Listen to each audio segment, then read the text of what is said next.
J'ai toujours l'équation y est égale à 2x moins 1.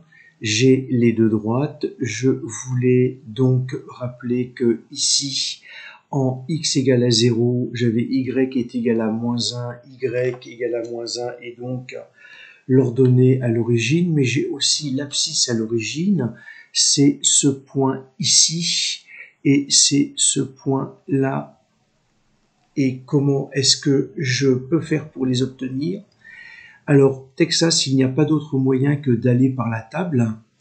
Donc, mais avant, alors si je demande la table, vous voyez que je ne vais pas voir de valeur de 0. En revanche, vous voyez que c'est bien une valeur qui est comprise entre moins 1 et 1.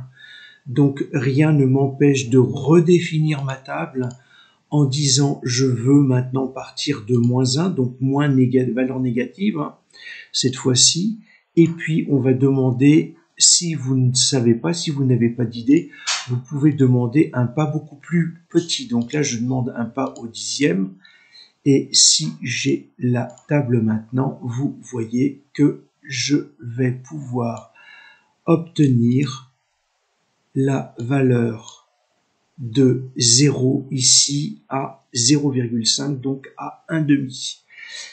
Alors, sur Casio, ça va être un petit peu plus facile puisque vous avez dans le graph solver, donc si je redemande un Shift F5, alors tout à l'heure on a utilisé Y calcul, maintenant un calcul pour trouver une valeur de X, je vais dire à la calculatrice si Y vaut 0, que vaut X. Et donc, la calculatrice me dit, eh bien, à cet endroit-là, X vaut 0,5. Alors, bien entendu, ça c'est, et vous allez avoir la même chose sur la table.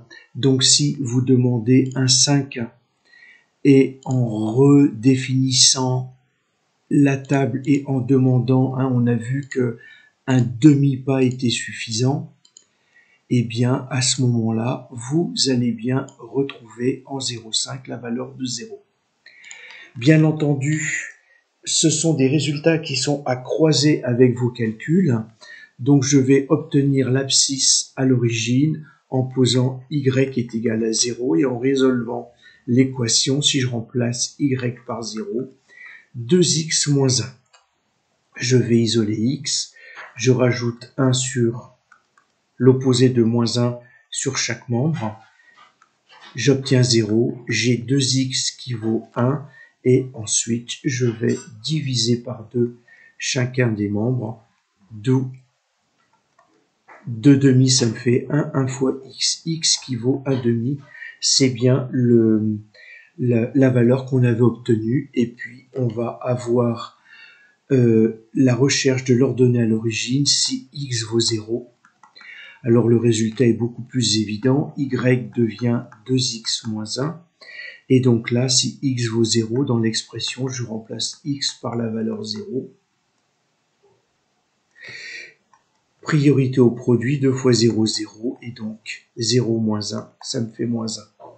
Donc voilà comment, par les calculs, on va pouvoir retrouver les valeurs qui vont nous intéresser.